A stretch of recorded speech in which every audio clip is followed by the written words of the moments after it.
That is just about the perfect time to repot a Japanese maple. I placed this tree into its first ceramic bonsai pot a year ago. The tree performed excellent this past summer, so I decided that now I will start building a great nebari by grafting some places where I had some root dieback while the tree was growing in the ground to thicken up faster.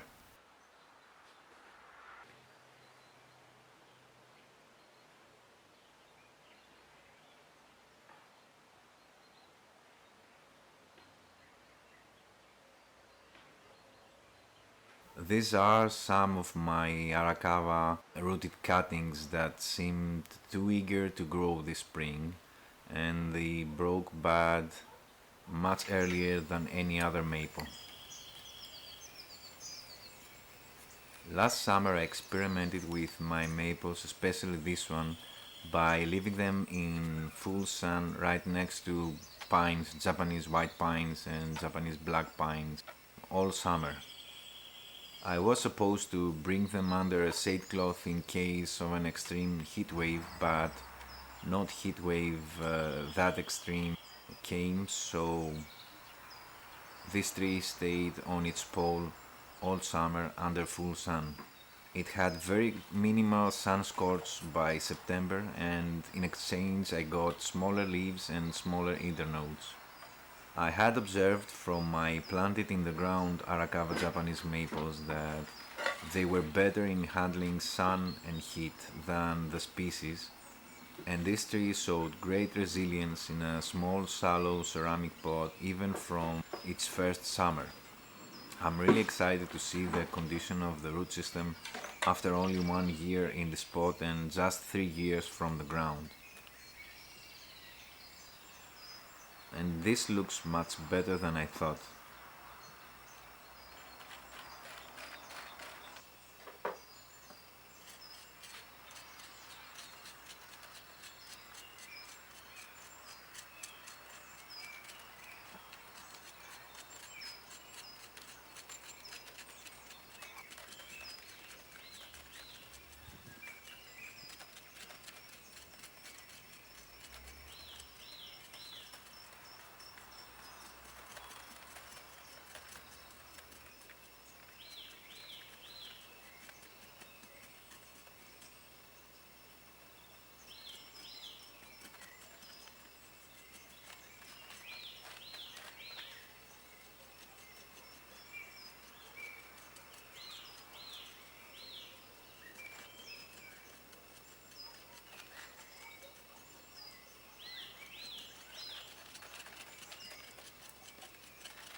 This is the place that I know it needs grafting, so I'm being extra gentle here, trying to see if I got any new roots that might help with rebuilding this part of the nebari.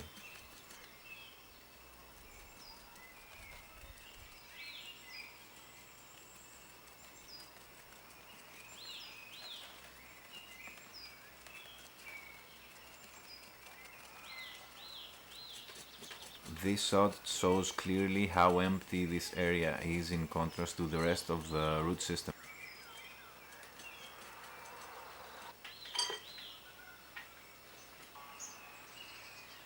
And it looks that I have a new root exactly where I needed one, which is awesome. So now I need only one graft here instead of the two I had planned.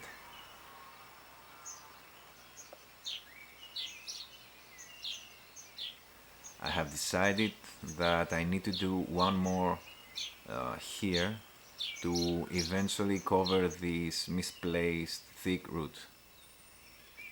I'm tidying up the root ball before I do any of the grafts.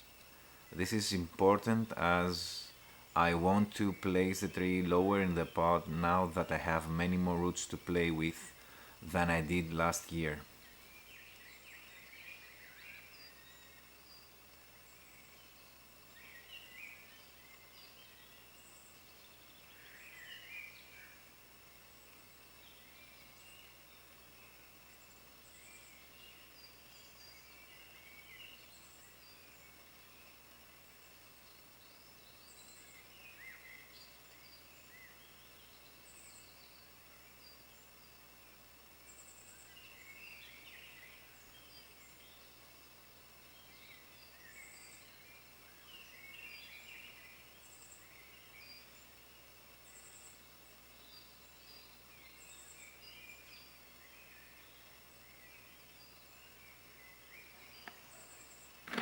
am looking for two thin cuttings with no lower buds, and these two look just perfect for my needs.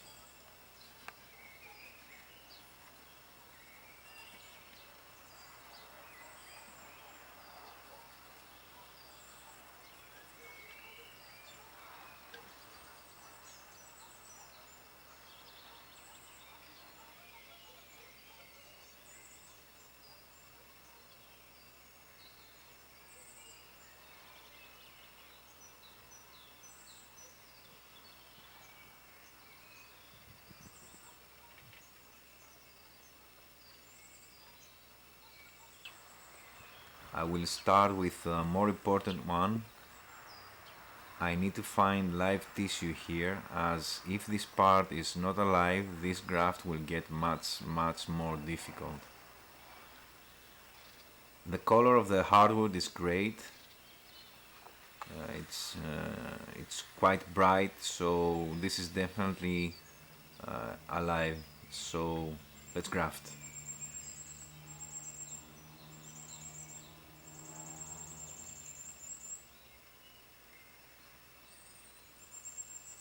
The bark is thick here, so in order for the graft to be successful, it needs to go quite deep. This is an absolutely perfect graft. I have no doubt that this will be successful.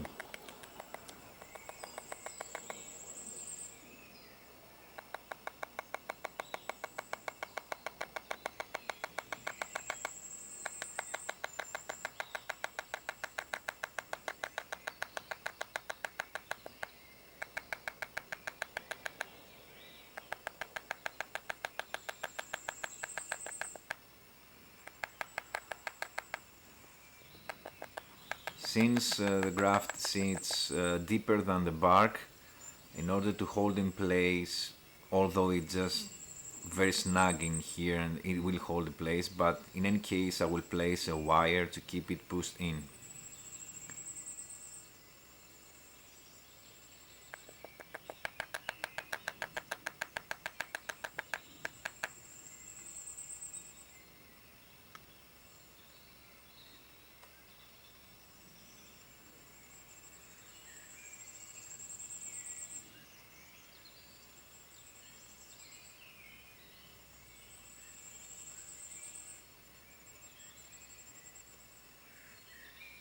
Now on to the second graft.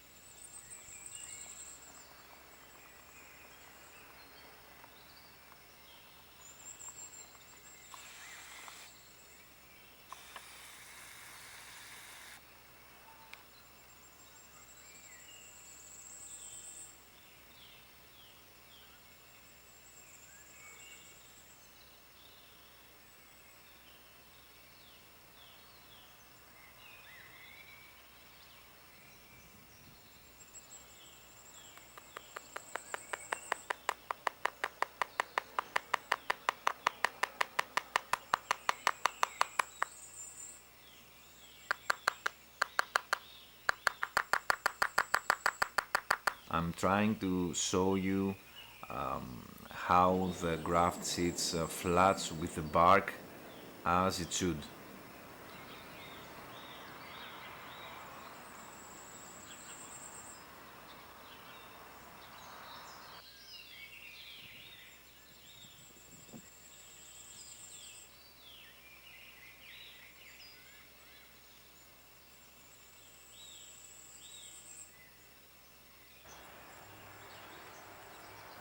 Just some final touches to the root system.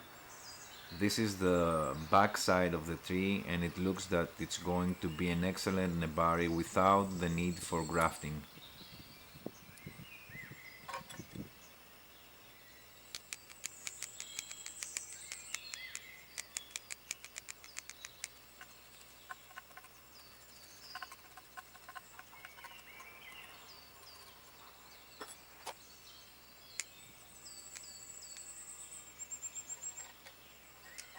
And from here on, it is just the standard procedure.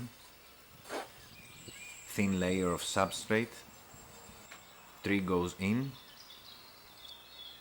some negotiations taking place, struck a peace deal,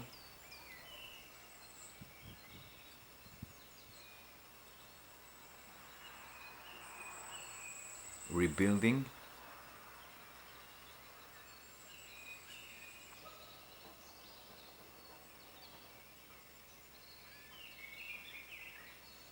and placing some fresh ground moss to cover the nebari, as this is still in the early stages of development and it needs the summer protection.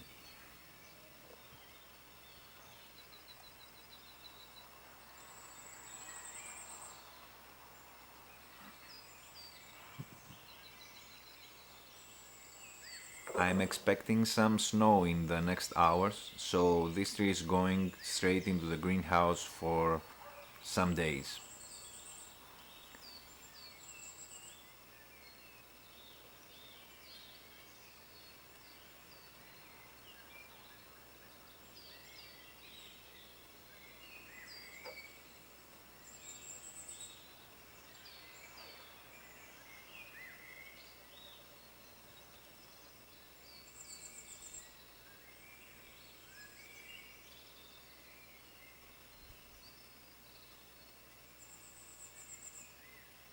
And this is the final result, still sitting a bit high in the pot, but that's something to look forward for next year. The upper part of the trunk is a sacrificial trunk and it is there to help me prove this part, and it will be air layered out of the tree next summer, and the tree will look like this eventually.